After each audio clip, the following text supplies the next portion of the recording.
How to record petty cash and Xero. Need to record petty cash transactions in Xero? Here's the simple step-by-step guide.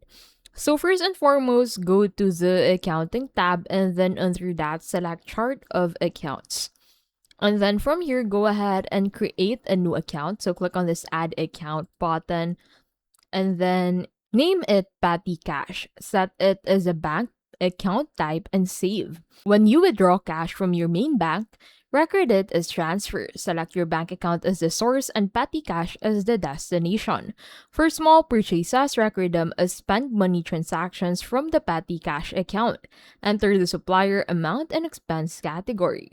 Upload scanned receipts or photos to each petty cash transaction. This keeps your record audit ready. Periodically reconcile petty cash. Count the physical cash compared with Xero's balance and adjust using a journal entry if needed. Use the account transactions report to review petty cash usage and ensure expenses are categorized correctly.